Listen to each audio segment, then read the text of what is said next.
23 de março de 2016. Perto da classificação para a próxima fase do Paulistão, Tite quer Timão mantendo a pegada mesmo com vaga confirmada. São Paulo recebe o Botafogo de Ribeirão Preto tentando acabar com um jejum de vitórias. Com boa parte do treino fechado, Palmeiras se prepara para o jogo de amanhã contra o Red Bull pelo Campeonato Paulista. E técnico Cuca deve promover 5 mudanças no time. Neymar sente desconforto e passa por exames, mas não preocupa para o jogo com o Uruguai. Fora da seleção desde a Copa do Mundo, Luís Soares volta celeste contra o Brasil e tenta controlar a ansiedade. E ainda, Renato doa a camisa dos 300 jogos pelo Santos para a instituição de caridade. Os preparativos para as semifinais da Copa Sul, Minas, Rio e o retorno de Diego Souza leva a torcida do esporte à loucura. Olá, olá, muito boa noite. O Gazeta Esportiva dessa quarta-feira está recheado. Tem beisebol, tênis, política no esporte e, é claro, muito futebol, já que tem rodada do Campeonato Paulista e também as semifinais da Primeira Liga. Mas, para a gente começar, a gente vai de seleção brasileira. O atacante Neymar deu um susto na comissão técnica. Ontem, ele sentiu um desconforto muscular e foi submetido a exames mais detalhados em um hospital de Teresópolis. Felizmente, nenhuma lesão foi constatada e ele deve atuar normalmente nos compromissos do time canarinho pelas eliminatórias para a Copa do Mundo. Hoje, o escolhido para falar com a imprensa foi um dos possíveis companheiros do Neymar no ataque brasileiro. Jonas, destaque do Benfica de Portugal nessa temporada. Mesmo com a grande fase que vive no Benfica, o atacante Jonas não deve ser titular do Brasil nos próximos jogos da seleção contra o Uruguai e o Paraguai. Graças a Deus, hoje no Benfica as coisas têm saído muito bem para mim, não só mais para mim, mas para o clube também, né? A gente vive aí quartas de finais da Champions, estamos em primeiro hoje no Campeonato Português. Então isso ajuda bastante e dá mais visibilidade para o jogador. Convocado para vestir a amarelinha depois que Roberto Firmino se contundiu, Jonas estava há 4 anos longe da seleção. Mas, mesmo assim, fala com conhecimento de causa sobre a função de atacante. A utilização de um centroavante, a maioria das equipes já não utiliza muito, né? Até pelo futebol intenso que é hoje, né? Principalmente na Europa. O Brasil deve manter o ataque com Neymar, Douglas Costa e William soltos na frente, sem a presença de um camisa 9 como referência. Mas Jonas avisa, pode se encaixar nesse esquema. Eu também não sou um 9 puro, né? Eu gosto também de vir buscar a bola, porque hoje a movimentação tem que ser intensa, né? Porque senão, se você ficar preso na marcação hoje, facilita para o adversário. A seleção viaja amanhã cedo para Recife, onde na sexta-feira encara o Uruguai pelas eliminatórias da Copa do Mundo. Grande noite para você que acompanha o Gazeta Esportiva. O Jonas, pelo que eu me lembre, realmente eu não me lembro dele como um homem de área. Ele já atuava muitas vezes como segundo atacante, um pouco mais aberto para os lados.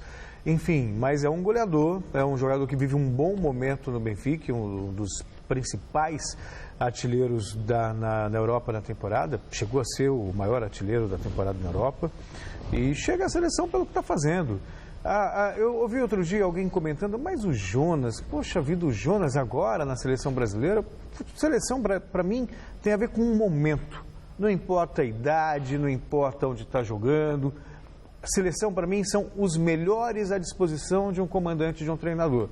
E o Jonas, pelo que a gente tem acompanhado, está nessa situação. Agora um trio de ataque com Douglas Costa, Neymar, me fugiu agora o William. E o William. Eu acho bem interessante, Alberto Leonardo. Muito, eu venho propugnando por esse trio aí há algum tempo. Eu não achava que o técnico Dunga, pelo seu perfil, acabaria adotando esse modelo. Porque ele é todo quadradinho, né, e tal, tem que ser tudo no seu devido lugar e jogar sem um centroavante típico. Aliás, foi que deu certo no último estágio do Mano Menezes na seleção brasileira, justamente quando ele acertou o time sem um centroavante fixo, mandaram embora. O time começou a jogar bem e mandaram embora. Marinho, Deonero, imagina. O que você podia esperar? Mas, enfim, gosto muito dessa ideia. São 3 jogadores que estão jogando muita bola na Europa. Os grandes centros e grandes times de futebol, grandes clubes, né? O Douglas no Bayern está estraçalhando, jogando pela ponta, jogando pela esquerda, pela direita, pelo meio, armando. O William é o único jogador que se salva no Chelsea.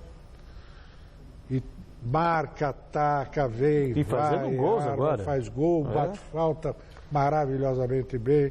Que não e o era Neymar não precisa dele, nem dizer, né? Neymar é essa coisa sensacional. Vai ser logo, logo o melhor jogador do mundo. E gosto muito disso. Acho que ele podia arriscar um pouquinho mais, Dunga, meu filho. Sabe como? Passa o Renato Augusto para o que vocês chamam aí de segundo volante, né? Luiz Gustavo, Renato Augusto e o Lucas Lima para...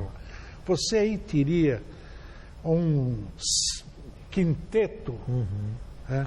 Jogadores habilidosos que tocam a bola, que sabem jogar, sabem driblar, fazem gols.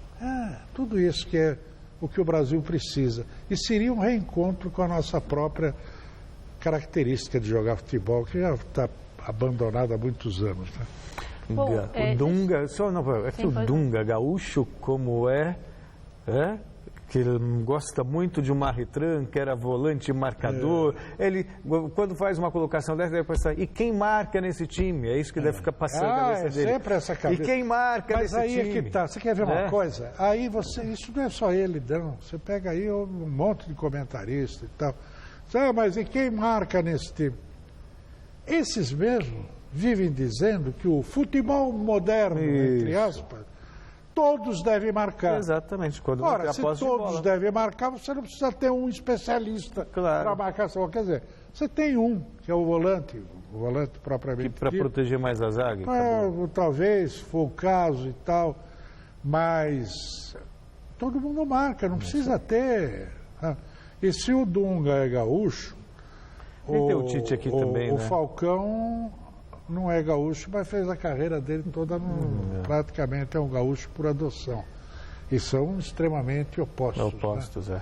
Quer dizer, o futebol gaúcho ofereceu jogadores extraordinários em matéria de técnica e habilidade. O Ronaldinho Gaúcho é o último, né? Claro. Não, é que eu me lembro dos treinadores gaúchos que por lá passaram, né? Mas aí tem, como diz o Tite, tem duas vertentes. Uma é o do coronel, lá, o capitão Froner, que era esse negócio de Filipão, de pega, mata e tal. Destrói.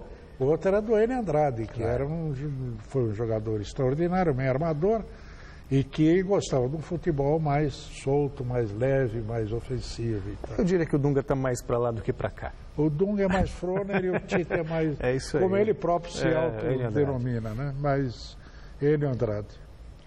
Bom, e o Uruguai terá um reforço e tanto para esse confronto contra o Brasil. Luis Soares está de volta à Celeste.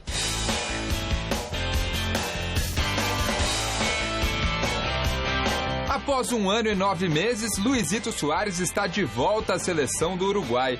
Pois é, a mordida no zagueiro italiano Chiellini durante a Copa do Mundo do Brasil custou caro para o atacante que hoje brilha com a camisa do Barcelona. Mas é justamente no Brasil, contra a seleção brasileira, que Soares voltará a vestir a camisa azul celeste, em partida válida pelas eliminatórias nesta sexta na Arena Pernambuco. Reencontrar com meu povo é uma sensação especial por tudo que passamos e por todo o carinho que demonstraram. É claro que sou mais do que agradecido por isso, mas agora tenho que demonstrar toda essa gratidão fazendo um bom trabalho dentro de campo, para que o Uruguai consiga pontos importantes diante de toda a dificuldade que envolve as eliminatórias. Feliz da vida, o técnico Oscar Tabares comemora o retorno do artilheiro uruguaio e tenta passar tranquilidade para o jogador no retorno à equipe. Ele é uma pessoa, deve ter emoções, muita coisa passando pela cabeça depois de quase 2 anos longe da seleção. E um dos objetivos que nos propusemos é para que ele pense em jogar futebol e nada mais. Pronto para o jogo, Luizito admite. Conter a ansiedade não é tarefa fácil. É um trabalho que venho fazendo ao longo das últimas semanas. Tratar de controlar a ansiedade, o nervosismo que a euforia das pessoas pode causar. Mas estou mais do que tranquilo, porque a equipe tem grande responsabilidade como um todo. E viemos para competir e dar o máximo pela seleção. Eu sei que é especial porque muito tempo passou, mas me sinto como mais um jogador que veio contribuir e dar o melhor. Me sinto um jogador mais que vem aportar e dar o melhor de mim mesmo.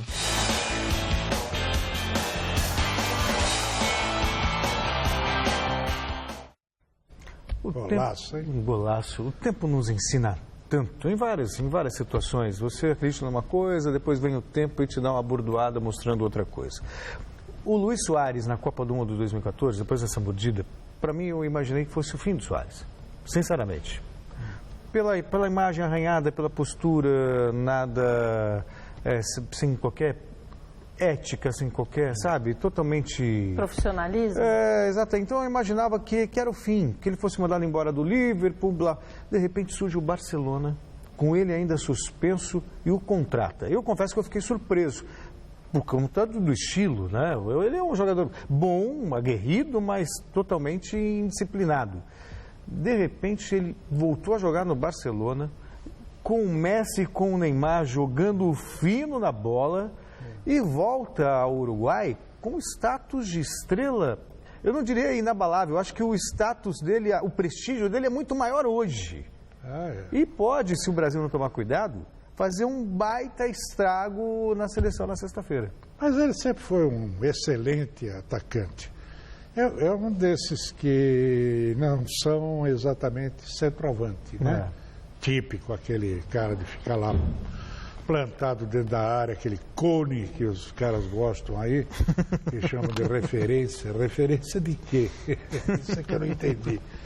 Mas seria ponto de referência, mas nem isso acaba sendo. Na verdade, o Luizito Soares joga muita bola, ele se movimenta pelo campo inteiro, pela direita, pela esquerda, recua, entra pelo meio. Tem disposição. Tem habilidade, sabe driblar, sabe passar, ele é, juntamente com o Messi e o Neymar, um dos maiores servidores, assistentes de gol, né? Esse aí o Brasil tem que tomar muito cuidado, que o bicho é bom. E vai jogar com o Cavani também, né? Cavani vai jogar também. Cavani já é grossão, mas é um jogador perigoso, é muito perigoso. Agora, a vantagem é que o Uruguai não vai ter os seus dois zagueiros centrais, né? Os seus dois zagueiros de área, titulares, que não vão poder jogar. E eles são realmente muito bons. Os reservas não estão à altura. Depois dos atentados terroristas de ontem em Bruxelas, a seleção da Bélgica cogitou cancelar o amistoso com Portugal, marcado inicialmente para acontecer na semana que vem na capital belga. A partida chegou a ser cancelada hoje após um pedido das autoridades de Bruxelas, mas as federações dos dois países voltaram atrás e vão realizar o jogo, mas em outro lugar. O confronto acontecerá em Portugal, na cidade de Leiria, na data que já estava marcada, terça que vem, dia 29 de março. Há 5 meses... Eu acho que Desculpa, quer falar sobre essa situação, sobre esse episódio? Quero falar o seguinte. Primeiro, a Bélgica, que era um país modelo de sossego, tranquilidade, paz e amor, né? E que era a partir dos anos 80 passou a ser, teve um surto de crescimento econômico e tudo mais, era usado até como um padrão, né? O Brasil propunha-se em ser uma Bélgica, né, naquela época. No momento em que o futebol belga, que sempre foi um futebol de segunda categoria, se transformou a principal atração mundial da Europa e no resto do mundo. Tanto que ocupava até outro dia o primeiro lugar no ranking da FIFA, a seleção belga. Vários jogadores belgas jogando nos principais centros e nos principais clubes do mundo. E aí vem essa coisa do fanatismo, da ignorância, da falta de noção do que seja a realidade. Né? Essa gente que joga bomba, se mata um monte de gente que não tem nada que ver com peixe. Quer dizer, a humanidade está ficando cada vez mais estúpida. Daqui a pouco nós vamos voltar para as cavernas mesmo, viu? Eu acho que é o lugar nosso mesmo. Escrevi ontem até, o mundo está doente. O mundo está doente. Há 5 meses do início da Olimpíada do Rio de Janeiro, Jorge Hilton não é mais ministro do esporte no país. O anúncio foi feito hoje por Jacques Wagner, chefe do gabinete pessoal da presidente Dilma Rousseff. Há 5 dias, Jorge Hilton trocou o Partido Republicano Brasileiro, que deixou a base governista, pelo Partido Republicano da Ordem Social, em uma tentativa de se manter no cargo, mas mesmo assim ele foi retirado do posto. O substituto provável é Ricardo Leisser, que ocupa a função de secretário de alto rendimento do Ministério do Esporte. Bom, você quer falar? Não, fica à vontade. É o seguinte, eu dou um doce aqui para quem ligar para a Gazeta e disser o que significa PRB ou PROS, os dois partidos que é coraçãozinho do ministro, ex-ministro Jorge Hilton, balançou só para ficar no cargo. E dou um caminhão de jujuba para quem disser, explicitar qual é o programa desses partidos. Qual o conceito filosófico que move a criação e o funcionamento desses partidos? Os minutinhos da Qual o conceito ideológico? Que segmento da sociedade esses partidos representam? Eles são uma síntese, são um exemplo do que é a nossa política hoje. Essa é a verdade. E ele, para se agarrar num cargo que é também o exemplo do político. Esse Jorge Hilton, eu ia dizer Jorge Hamilton, coitado, mas o Jorge Hilton, ele assumiu dizendo que não sabia nada de esporte. Pois é. Mas que como ele era esperto, ele aprenderia rápido. Entende?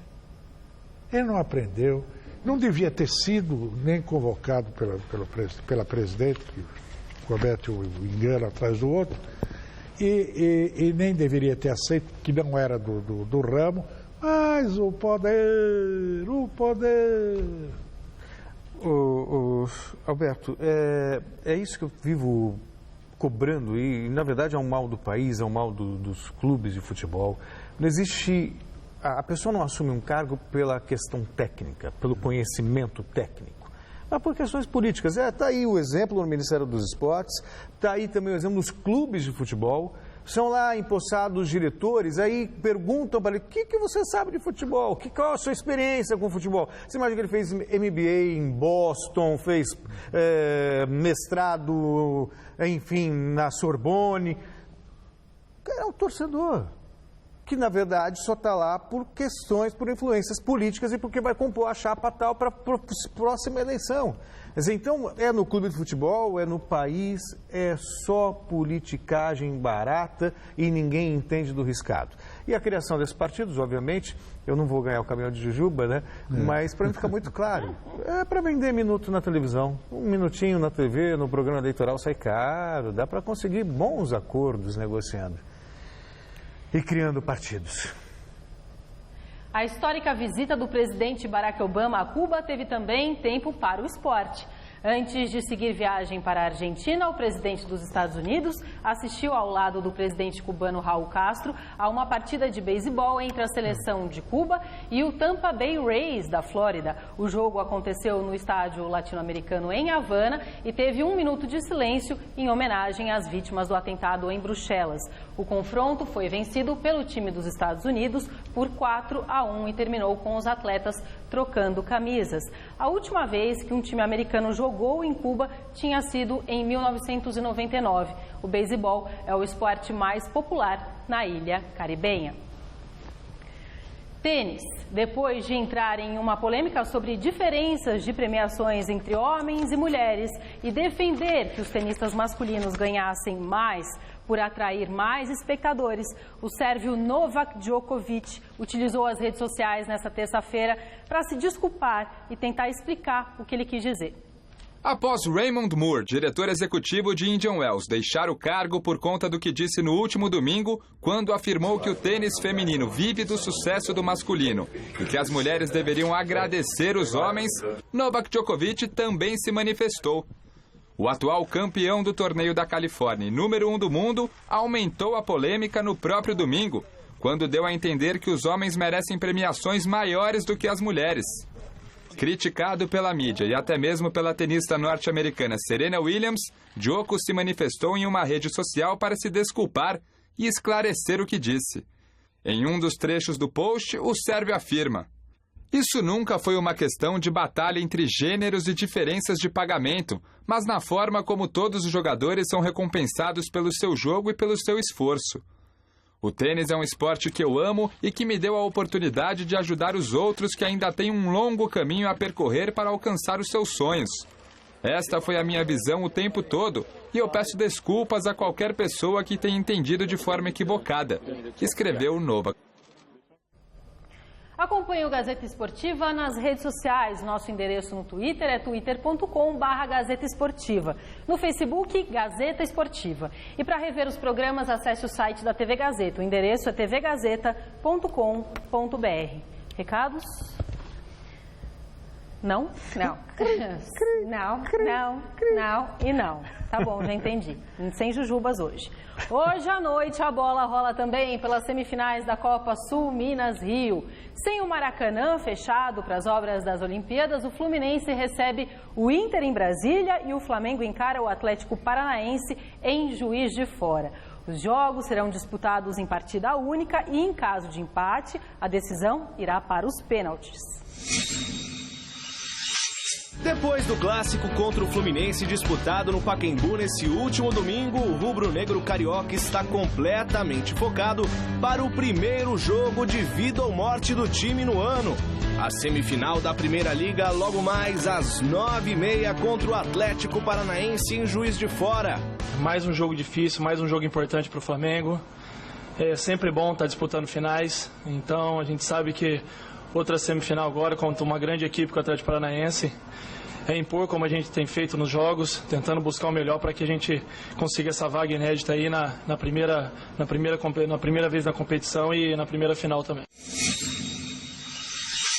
É um jogo característica diferente sempre. É um jogo em que a vantagem do adversário apenas é o mando de campo, né? Se o jogo terminar empatado, vai direto para as cobranças na marca do pênalti. Então, quando você tem que ter uma estratégia muito clara, principalmente da maneira como o adversário joga, né? O adversário é muito forte no jogo pela direita, onde as coisas estão saindo já com muita naturalidade, né? Com o Rodinei, com o Ilharão e com o Cirino. Tem qualidades individuais, propõe em alguns momentos o jogo mais para o individual. Nós temos que ser inteligentes nisso aí.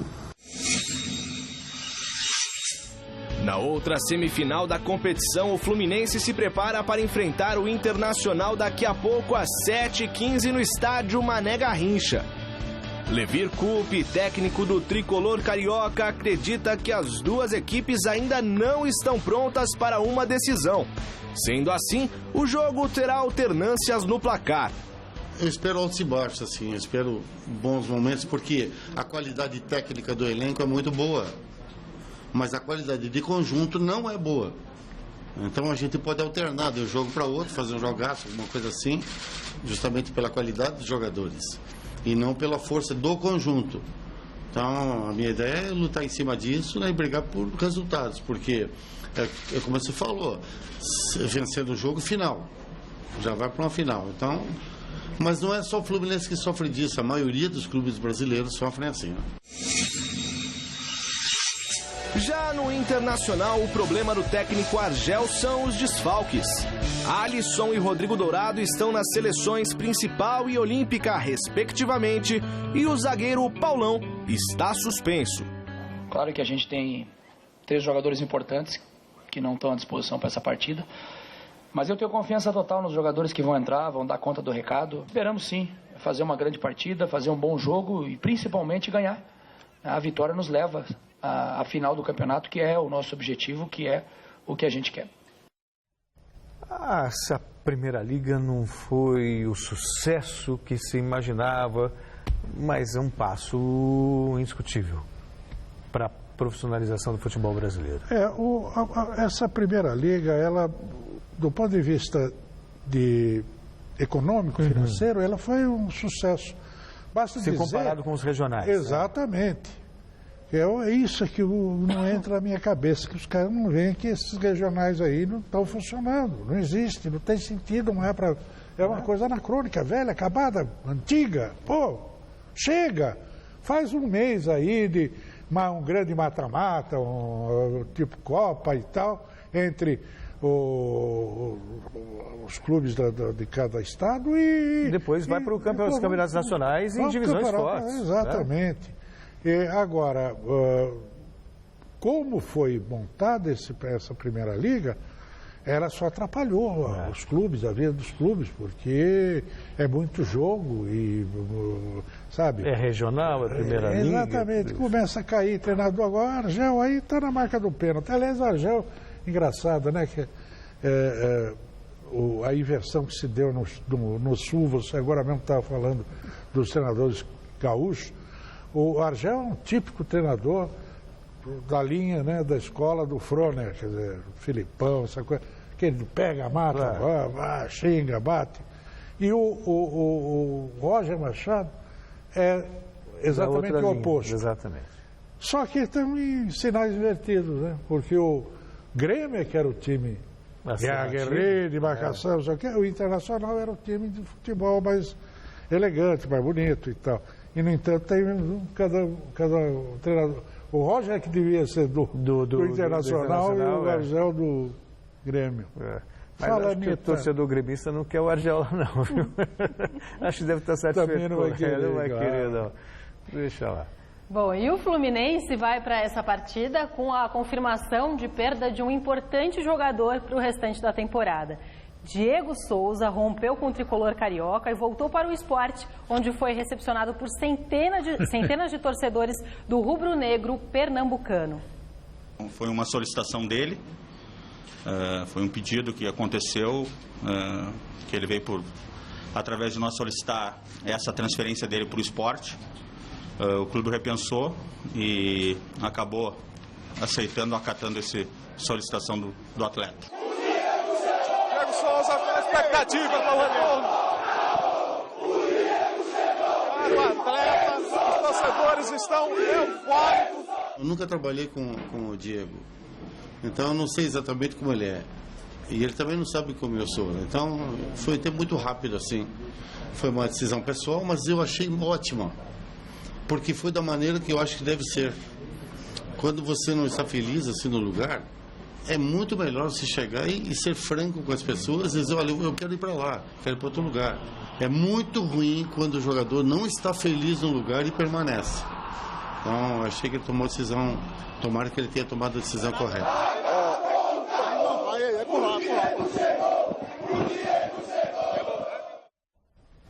Não sei nas minúcias aí o que havia entre o Diego e o Fluminense, os companheiros, o técnico, não sei.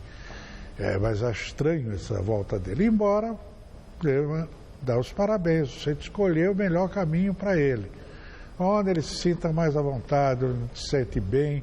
E foi, a prova está aí, né? 100 torcedores recepcionando o Diego Souza na volta dele ao time em que ele havia, pela última vez, mostrado um grande futebol. Ele, que é um jogador que tem qualidades para ter sido muito maior do que foi e que não sei por que cargas d'água ele, embora tenha trabalhado em vários clubes, não tenha conseguido manter esse nível, esse padrão de futebol de alto nível que ele tinha e que ficou ali naquele negócio, sobe e desce, aparece e some.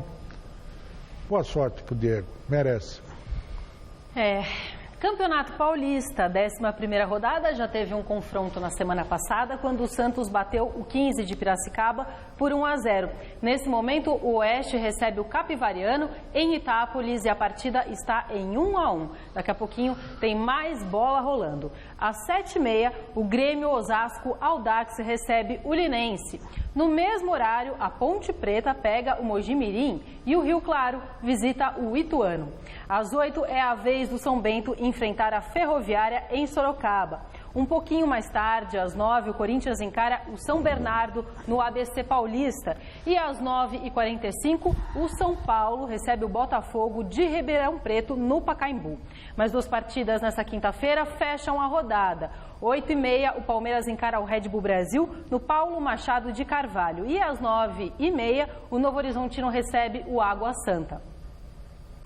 Hora da gente falar agora do Corinthians, que logo mais às 9h encara o São Bernardo no estádio 1º de maio, no ABC Paulista. Uma vitória hoje, aliada a um tropeço do Água Santa amanhã contra o Novo Horizontino, já garantem o timão nas quartas de final do Paulistão.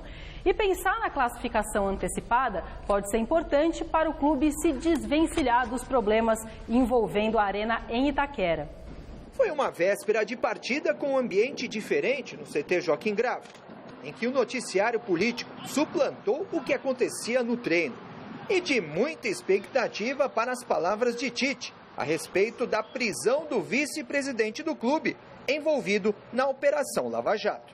A melhor maneira que eu posso dar ao Corinthians e os atletas é do departamento de futebol nos dar ao máximo.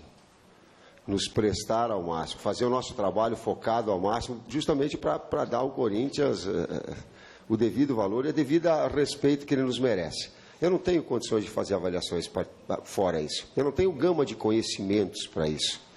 E para isso existem fóruns competentes.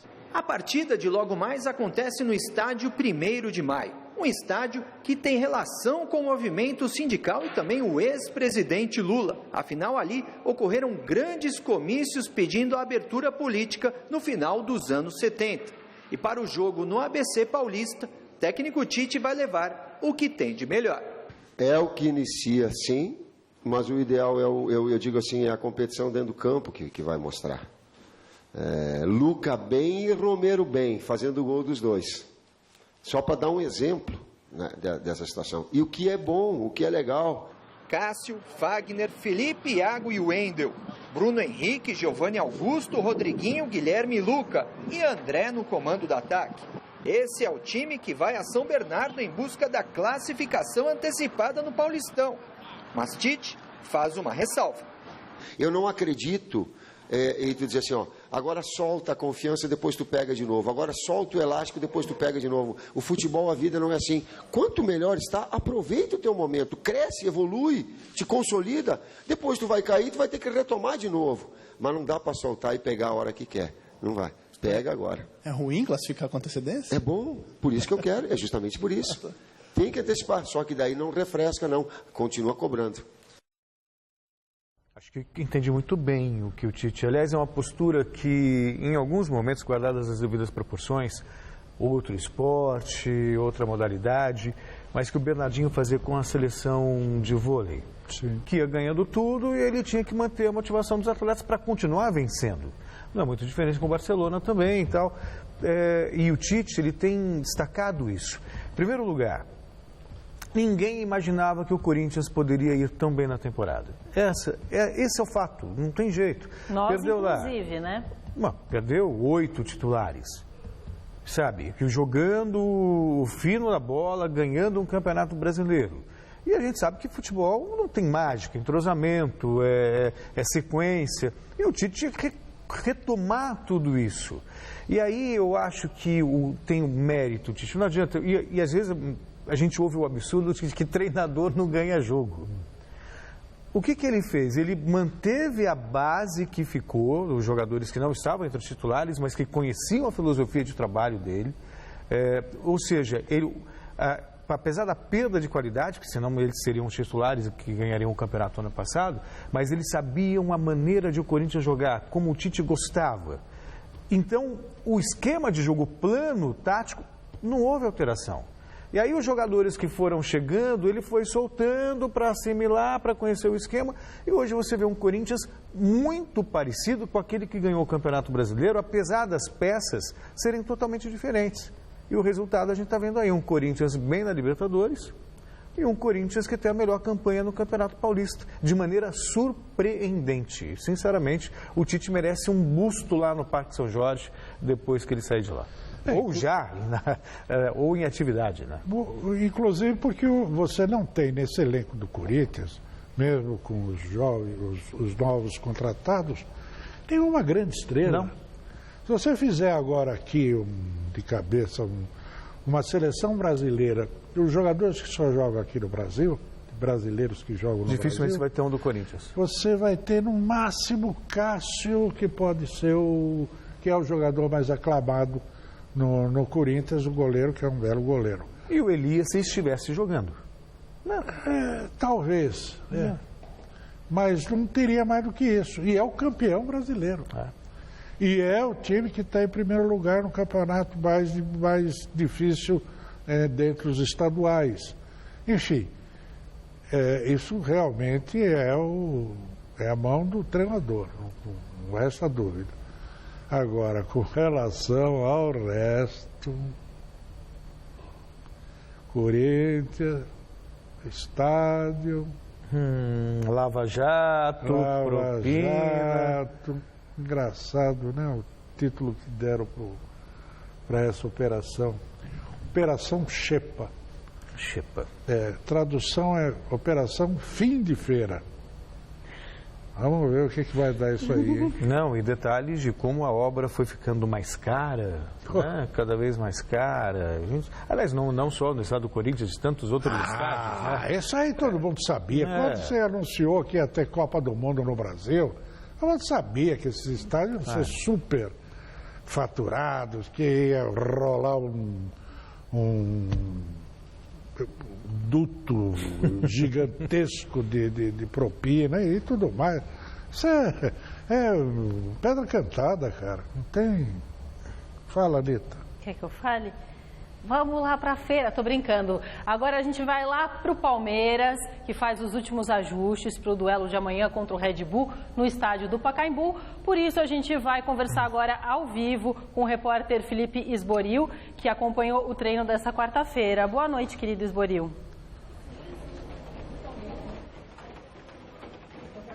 Boa noite, Anitta. Boa noite para você em casa acompanhando o Gazeta Esportiva.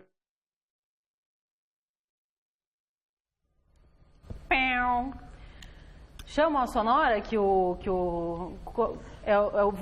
Lucas, lateral do Palmeiras, falou. Vamos ver o que ele conversou. Vamos lá. É um momento de mudanças, né?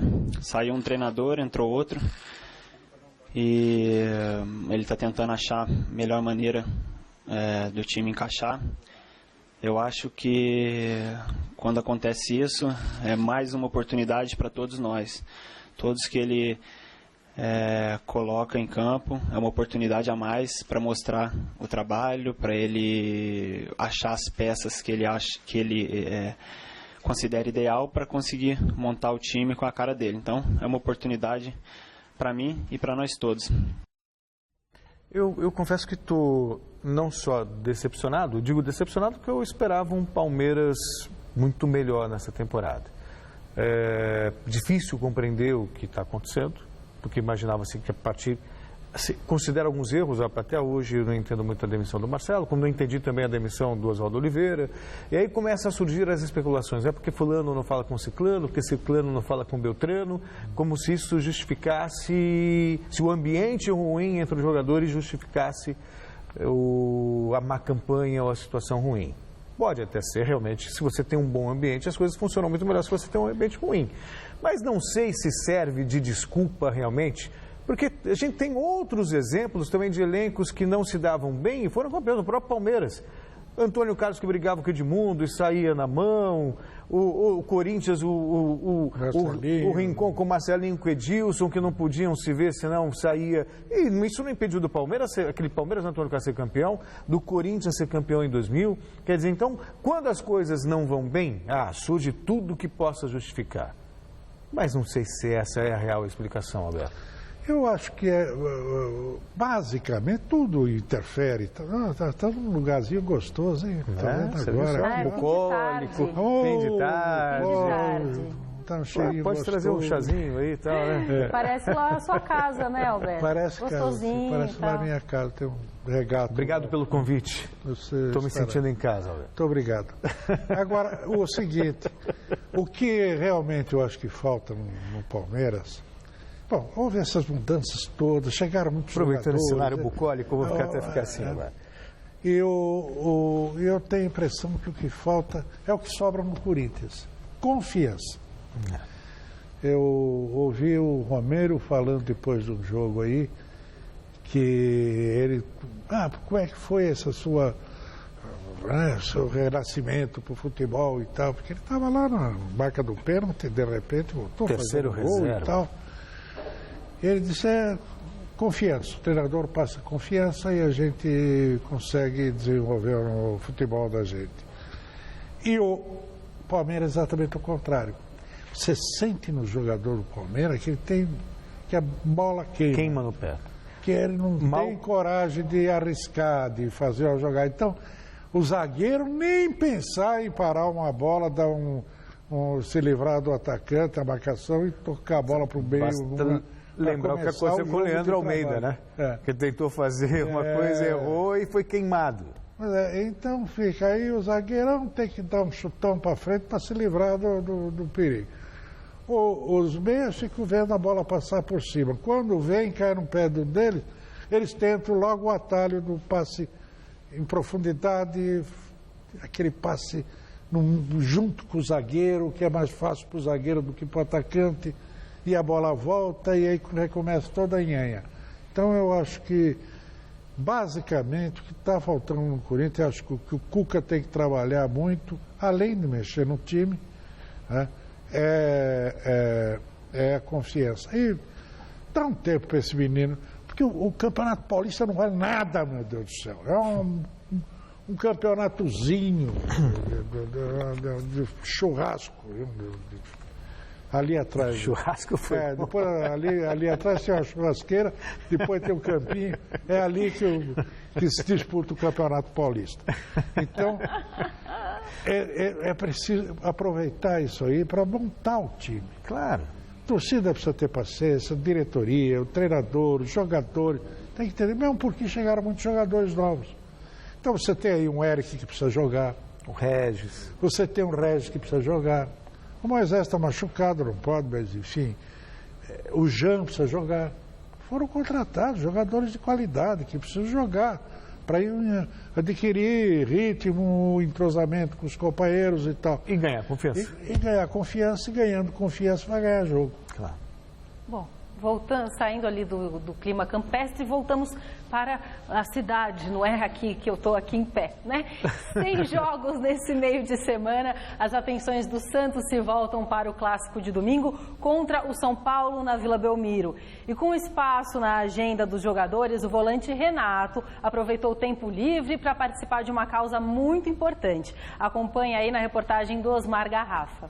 Enquanto o clássico contra o São Paulo não chega, o meia Renato aproveitou a folga na agenda para prestar solidariedade. O meia santista fez questão de pessoalmente entregar a camisa que ele vestiu na partida de número 300 pelo Santos e de quebra trouxe também a chuteira para doar ao lar das Moças Cegas, instituição que dá assistência a deficientes visuais da Baixada Santista. A emoção foi grande. O carinho, acho que a energia positiva que eles passam para nós, né, essa emoção de estar vendo, né, nós principalmente somos jogadores, né, pessoas públicas, eles terem um pouco desse contato. Então essa é a emoção que a gente leva e saber que o pessoal luta ali, eu acho que eles têm uma força de vontade enorme. Renato estava tão à vontade que até se arriscou a disputar uma partida de golbol com os assistidos pela instituição. Primeiro, acompanhou a partida de fora para entender as regras e depois foi para o jogo. Mas parece que não deu muito certo. Primeiro levou o gol, depois até fez, mas só que com a ajuda da adversária. Renato, o seu negócio é mesmo no campo de futebol. É bacana você estar do outro lado ali, né? Você vê a dificuldade que é. Você tem que ter muita atenção, né? Principalmente nesse jogo em relação ao barulho da bolinha, mas eu vou falar pra você, é complicado demais. Você entra ali, primeira vez na experiência, a coisa não é fácil não.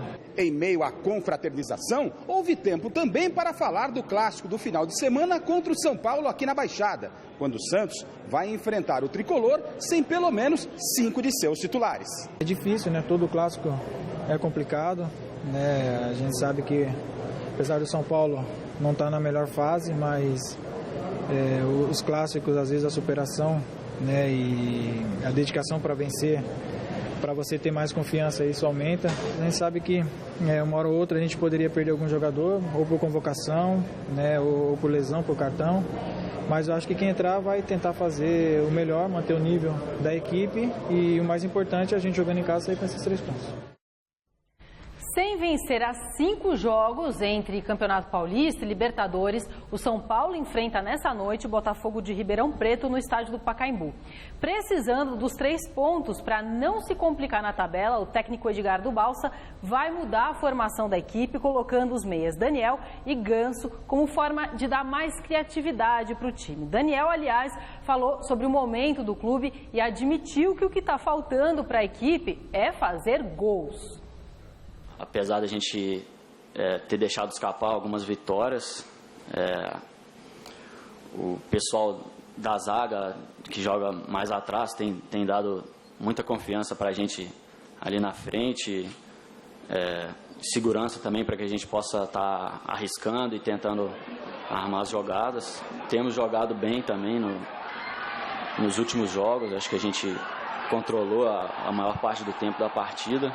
Mas reconheço também que falta fazer o gol, que é o mais importante num jogo de futebol. A gente tem que matar as oportunidades que tiver. O pensamento é esse, de já nessa próxima partida que a gente consiga transformar essa posse de bola em gols. É tudo uma questão de percepção. Ele acha que o time está jogando bem. Só que eu não consigo ver esse bom futebol apresentado pelo São Paulo que não vence 5 jogos. Você viu? Não, claro que não. É óbvio, o jogador tem que falar isso. Jogou bem, estamos tentando e tal. Vamos. Mas acontece o seguinte, esse Daniel é um bom jogador, hein? Gosta, tem habilidade, sabe trabalhar uma bola, sabe tocar, passar. Ficou muito tempo parado, machucado, agora está voltando, precisa dar um tempinho mais a ele. Pode ser um excelente apoio para o Ganso, que é o que está faltando nesse meio de campo do São Paulo. Né? Mas acho que fica uma formação que esses técnicos brasileiro, argentino, é a mesma coisa, viu? É a mesma coisa. Faria do mesmo saco. Porque não passa na cabeça dessa gente jogar sem 2 volantes. Entende?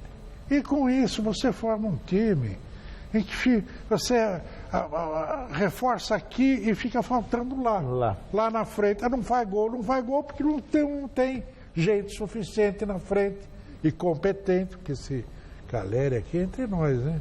Pois é, esperava mais. Ele é um oportunista, ele faz gol, mas jogar a bola, a bola no pé, complica. Mas enfim, eu acho que ele está resolvendo a questão aí, mas devia ter botar os meninos, sabe? Tem que aproveitar os meninos lá de Cotia. O time foi campeão aí de tudo. Então tem jogador. Por que não começa aquele lugar de Carlinhos ali no meio? Uhum. Por que não começa com o Lucas, que é esse menino que fez o espetáculo no Copa São Paulo? Não tem lateral esquerdo, para que pegar o lateral direito e botar na esquerda, o destro caiu no lado esquerdo? E não põe, por exemplo, o Inácio, que é um magnífico jogador, menino lá do Cotia, que era um ponto esquerdo que passou recuado, ou aquele que levou, aquele Matheus Reis. Sim, também. Excelente teve até teve algumas oportunidades com o Balsa. Jogou muito bem. Não com o Balsa, antes com o Osório ele teve. Com o Balsa, eu não sei se o São Paulo emprestou, não sei o que fez. Enfim, aproveita essa garotada, meu Deus do céu. Esse campeonato tá aí para isso. Mas é insistindo com esses jogadores que não estão dando, que não dão certo, um esquema que não dá certo, que é velho, que está superado. E aí a gente entra naquela história do planejamento, né? Aí falta coragem para o técnico e falta também respaldo da diretoria. Tipo, claro. Pode escalar os meninos, que você tem o tempo que tiver, mas que seja para um futuro promissor. E quem não tem mais tempo somos nós. Nós vamos embora, amanhã voltamos 6 horas da tarde. Você hoje vai ao jornal? Sim, daqui a pouquinho teremos mais notícias do esporte. Estarei lá no Jornal da Gazeta com o maior prazer. Tchau, gente. Um beijinho. You're on point, fight all the time, Tip. You're on point, fight all the time, Tip. So then grab the microphone and let your words rip. Now here's a funky introduction of how nice I am. Tell your mother, tell your father, send a telegram. I'm like an energizer cause you see I last long. My crew is never ever whack because we stand strong. Now if you say my style is whack, that's where you're dead wrong. I say that body and El Segundo, then push it along. You'll be a fool to reply the fight was not the man. Cause you know and I know that you know who I am. A special shout out piece goes out to all my pals you see. And a middle finger goes for all you punk MCs. Cause I love it when you whack MCs despise me. They get vexed, I will next, could not contest me. I'm just a fly MC who's 5'3" and very brave. On top remaining, no home training cause I misbehave. I come correct and full effect of all my holes in check. And before I get the butt, the gym must be a wreck. You see my